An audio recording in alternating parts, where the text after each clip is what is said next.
Welcome to our news update. Today we'll be discussing some of the latest headlines making waves around the world. First up, Pornhub has blocked all of Utah from its site. Next, the GOP's war on women has taken a new turn with their attack on no-fault divorce. In other news, Bernie Sanders is proposing a 100% tax on income over $1 billion. Meanwhile, House Republicans' budget bill is causing regret as it doesn't spare veterans. Additionally, a federal judge has ruled that a Pennsylvania school district must allow an after-school Satan club. Lastly, Republican-controlled states are targeting college students' voting power ahead of the high-stakes 2024 elections. With all that said, let's get started. Pornhub has disabled its website for users located in Utah in response to a new law that requires porn sites to verify users' ages. Anyone accessing Pornhub from a Utah-based IP address will be met with a video of adult performer Cherie DeVille explaining that they won't be able to visit the site. The law, signed by Utah Governor Spencer Cox in March, will go into effect on May 2 and holds commercial entities liable for failing to perform reasonable age verification methods. Pornhub argues that mandating age verification without proper enforcement puts children and privacy at risk and may drive traffic to sites with fewer safety measures. The company believes that identifying users by their device is the most effective solution for protecting children and adults while respecting privacy.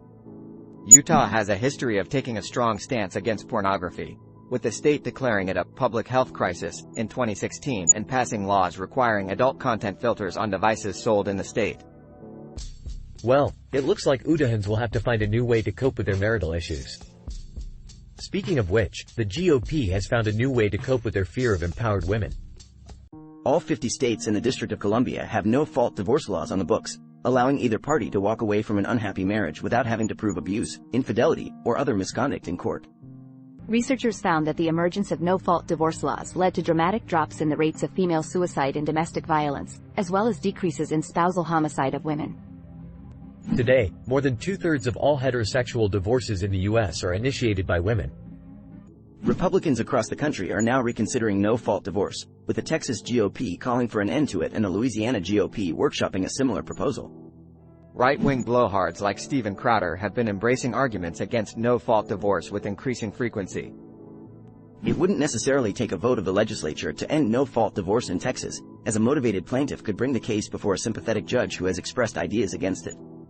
Well, speaking of divorces, Bernie Sanders has a proposal that might make some wealthy spouses want to run for the hills. Senator Bernie Sanders has suggested that the U.S. government should confiscate all money earned above $999 million. Sanders made the comment during an interview with Chris Wallace on HBO Max. Wallace had asked Sanders about his book, It's Okay to be Angry About Capitalism, which argues that billionaires should not exist.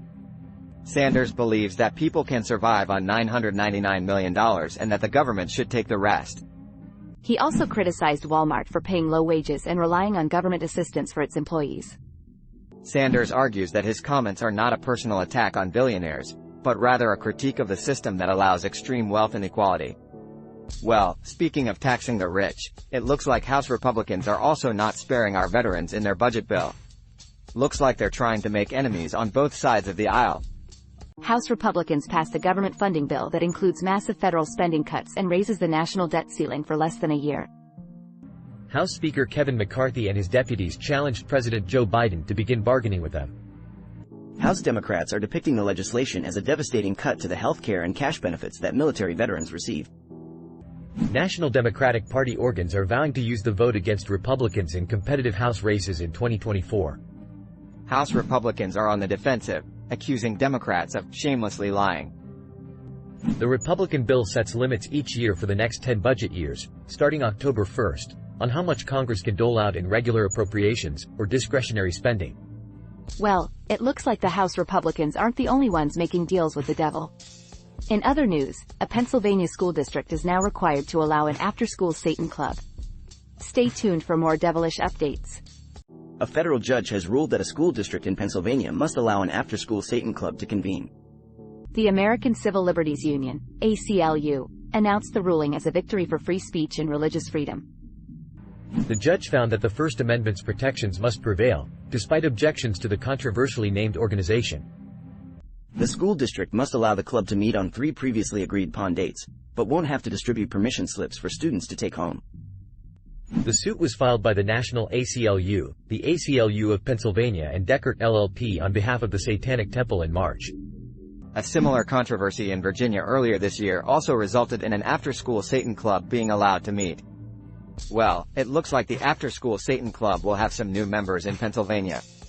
Speaking of clubs, Republican-controlled states are trying to make sure college students don't have a say in the next election. Good luck with that. Republican-controlled legislatures in the U.S. are introducing new barriers to voting for high school and college students, citing potential voter fraud, but critics say it is an attempt to suppress the youth vote. New proposals that change photo ID requirements or impose other limits have emerged as turnout among young voters grows.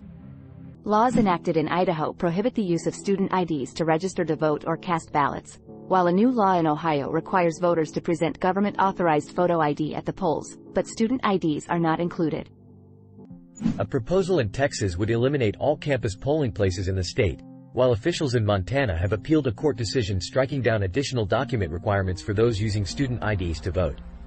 Voting rights advocates say a long-standing statute in Georgia, which bars the use of student IDs from private universities, has made it more difficult for students at several schools to participate in elections.